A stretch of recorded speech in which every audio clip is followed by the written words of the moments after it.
Paris کی مزید سیر اور بازاروں کی خوبصورتی و صفائی۔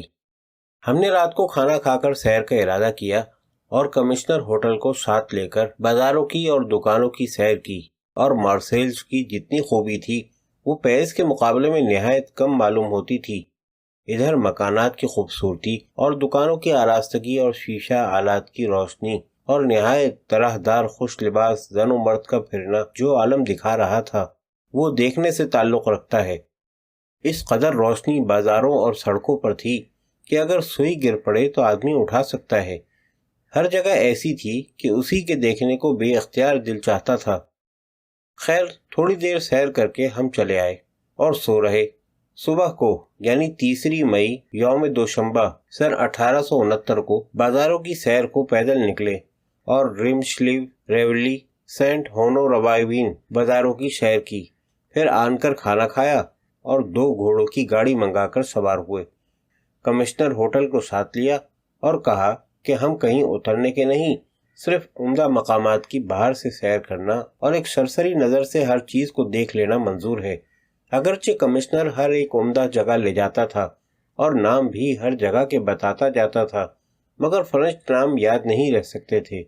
علاوہ اس کے ہم کمشنر کی بات سنیں یا مکانات کو اور بازاروں کی خوبصورتی کو دیکھیں، ایک ایک بازار اور ایک ایک مکان اور ایک ایک دکان تصویر کا عالم تھا۔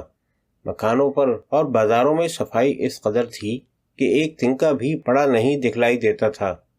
میلے کچیلے کا تو کیا ذکر ہے، جیسی صفائی ہم نے پیرس کے عام بازاروں میں دیکھی اس کو بیان کرنا لوگ مبالغہ سمجھیں گے۔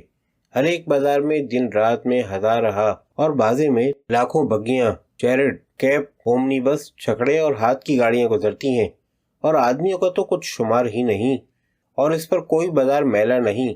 لید کا یا کسی اور میلی چیز کا دکھائی دینا تو درکنار، حقیقت میں تنکا تک بھی پڑا دکھائی نہیں دیتا، برابر صفائی ہوتی رہتی ہے۔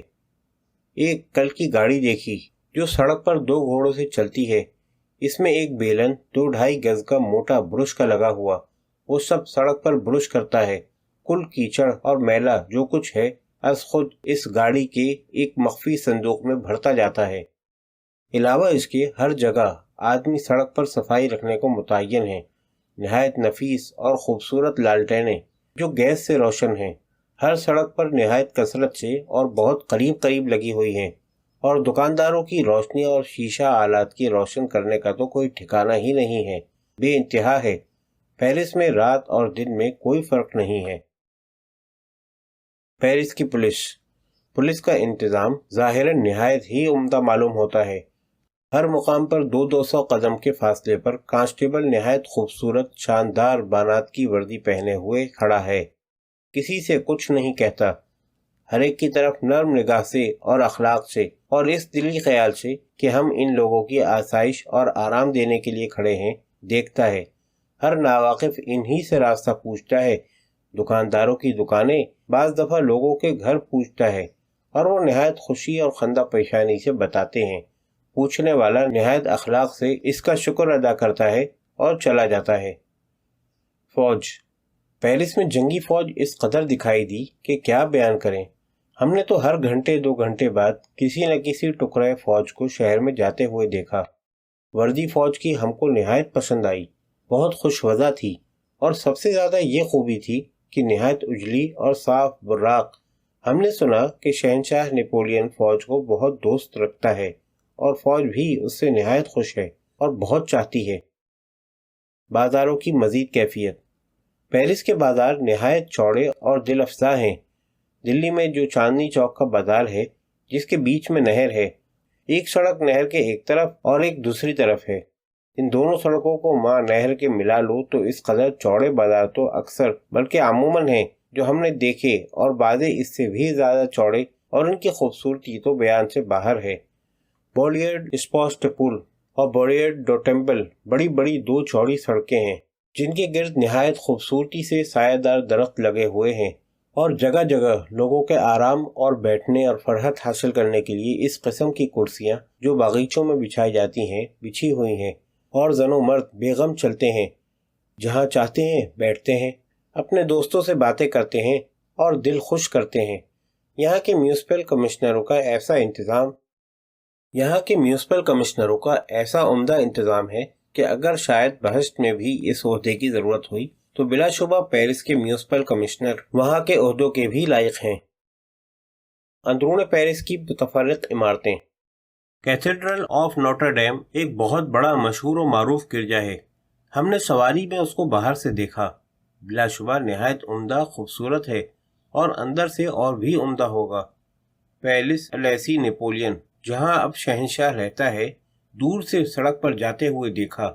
وہ مینار اور فواروں کے نہایت خوبصورت حوض جن کی تصویریں ہم سائنٹیفک سوسائٹی کے ہال میں دیکھا کرتے تھے اور تعجب کیا کرتے تھے، ان کو سچ مچ اپنی آنکھ سے دیکھا۔ دن رات وہ فوارے چھوٹتے رہتے ہیں اور ایسے خوبصورت معلوم ہوتے ہیں کہ بیان سے باہر ہے۔ بس یہ دل چاہتا ہے کہ انہی کے پاس کھڑے رہیے اور دیکھا کیجیے۔ ایک دروازہ نہایت عالیشان سنگ مرمر کا دیکھا جس پر شہنشاہ نیپولین کی فتوحات کی تصاویر سنگ مرمر میں کھدی ہوئی ہیں۔